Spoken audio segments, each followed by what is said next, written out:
Hello guys, మనకి నిన్న CSK versus KKR match complete అయింది కదా. సో ఈ మ్యాచ్ తర్వాత చూసుకుంటే బీసీసీఐ వరుణ్ చక్రవర్తికి ఒక బిగ్ షాక్ ఇచ్చిందనమాట. అయితే మీ అందరికీ ఇక్కడ డౌట్ రావచ్చు, అరే అసలు వరుణ్ చక్రవర్తి ఏం చేశాడు భయ్యా, నిన్న అతని గేమ్ అతను ఆడాడుగా అనే డౌట్ మీ అందరికి రావచ్చు. అయితే దాని గురించే చెప్తా వినండి. అయితే నిన్న మీకు సిఎస్కే బ్యాట్స్మెన్ అయిన డెవాల్డ్ బ్రేవ్స్ ఎక్సలెంట్ ఇన్నింగ్స్ ఆడాడు కదా. సో అది కూడా 25 బాల్స్లో 52 రన్స్ కొట్టాడు కదా. సో దాని తర్వాత అవుట్ అయ్యాడు కదా. సో అవుట్ అయిన తర్వాత వెళ్ళకుండా మరి పెవిలియన్ వైపు వెళ్తున్నాడు కదా. సో మరి వెళ్ళేవాడిని వెళ్ళనిచ్చాలి కదా. సో అలా కాకుండా ఇక్కడ వరుణ్ చక్రవర్తి ఏం చేశాడంటే వెళ్ళేవాడిని వేలు చూపించి మరి వెళ్ళి పెవిలియన్కి వెళ్ళని చెప్పేసి కొంచెం వేలు చూపిస్తూ కొంచెం అగ్రెసివ్గా మాట్లాడాడు. సో మరి దాని తర్వాత మ్యాచ్ కంప్లీట్ అయిన తర్వాత రెఫరీ ముందు కూడా ఒప్పేసుకున్నాడు, నేను కావాలని చేశాను అని చెప్పేసి. అయితే మరి దీని తర్వాత ఇదంతా బీసీఐ చూసింది కదా.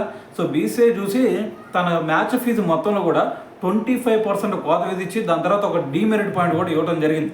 సో మరి ఇది కరెక్టేనా భయ్యా, మరి అతనికి బౌలర్ కదా, వికెట్ తీశాడు కదా, ఆ అగ్రెషన్ చూపించవచ్చు అనే డౌట్ మీకు రావచ్చు. సో ఒకటి గుర్తుపెట్టుకోండి, క్రికెట్ అనేది ఎప్పుడు కూడా ఒక స్పోర్టివ్ గేమ్.